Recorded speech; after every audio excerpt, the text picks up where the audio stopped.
আরে মনি, তোর কি হয়েছে? তুই বমি করতেছিস কে? আপা আর কইেন না, সকাল থেকে মাথা ব্যথা করতেছে আর বমি করতেছে। মাথা ব্যথা করতেছে, বমি। এই, তোমার কি এমনিতে নিয়ে আসছে এখানে? দেখো না ওর কি হয়েছে। দেখছি, আমার তো মনে হচ্ছে ও প্রেগনেন্ট। কি প্রেগনেন্ট? তোমার মাথা আসলেও খারাপ। এই, ওর তো বিয়েই হয় না, তো প্রেগনেন্ট কিভাবে হবে? বাবা আসতেছে। হ্যাঁ, কি ব্যাপার জামাই বাবাজি, কি হয়েছে? বাবা, আমার তো মনে হচ্ছে ও মা হতে চলেছে। কি বলছো ভাই? সত্যি করে বলতে কে করেছে এসব? আরে বাবা বইলো না, ও নাকি সকাল থেকে বমি করতেছে, তাই ওরে বলছি দেখার জন্য। ও বলে প্রেগনেন্ট। হ্যাঁ, তুই তো ঠিকই বলেছিস। কি রে মুন্নি, তুই তো বলেছিলি তোর বিয়ে হয়নি, তাহলে তুই মা হতে চলেছিস মানে? এই সত্য করে বলতো কি হয়েছে? একদম মিথ্যা কথা বলবি না। বাবা তুমি থামো। দেখ মুন্নি, তোর আমি ভালোই বলতেছি, তোর পেটের এ বাচ্চা কার? কেই সর্বনাশ করছে তোর সাথে, নাকি তুই গিয়ে কারোর সাথে নষ্টামি করছিস? দেখ, এই নিয়ে কিন্তু আমার বাবার একটা সম্মান বলতে কিছু আছে। এই পুরো এলাকা আমার বাবারে ভয় পায়। তোর মতো একটা কাজের মেয়ের জন্য কি আমার বাবার মান সম্মান যাবে? সত্যি করে বল, কার সাথে কি করছিস?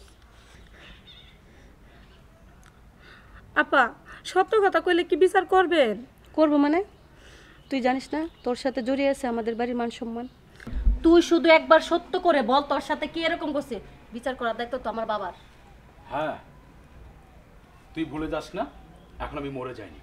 10 গ্রামের বিচার যদি আমি করতে পারি, 10 গ্রামের মানুষ যদি আমাকে সম্মান করে আমার কথা মানে, তাহলে আমি তোর বিচারটা সঠিক করতে পারবো। তুই শুধু আমাকে একবার বল, সে যত বড় দুঃসাহসী ছেলে হোক না কেন, আমি তাকে ধরে এনে তোর সাথে বিয়ের ব্যবস্থা করব, সঠিক বিচার করব। শুধু সত্য কথা বল। এই, তুই সত্য করে বলবি কে তোর সাথে এই কাজ করছে, নাকি একটা থাপ্পড় দিব? আপা বাদল ভাই এই সর্বনষ্ট করছে। বাবা কি বলে? বাবা, এই আর কাউরে পাস না, লাস্ট পর্যন্ত তুই আমার বাইরে ফাঁসাতে যেতেছস? আপা আমি সত্যি বলছি। বাবা, আমার কিছু বলার নাই। বাদল,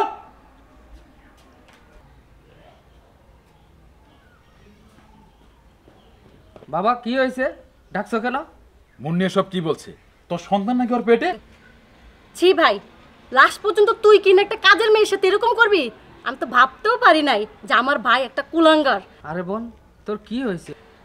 আচ্ছা, তুই যখন এই কাজটা করছিস আমার বাবার মান সম্মানের কথা একটাবার ভাবলি না? সি ভাইজান, আপনি এই কাজ করতে পারলেন?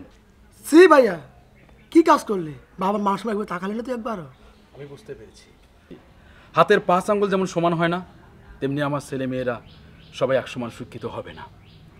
আমার মেয়েকে আমি উচ্চশিক্ষায় শিক্ষিত করে ডাক্তার জামাইয়ের কাছে বিয়ে দিয়েছি, সে ভালো আছে। ছোট ছেলেকে শিক্ষিত বানিয়েছি, সরকারি চাকরি ধরিয়েছি, সে আইনের পোশাক পরে জনগণের সেবা করছে। কিন্তু তুই হয়েছে একটা কুলাঙ্গার, তোর জন্য সমাজে মান সম্মান বলে কিছু থাকলো না।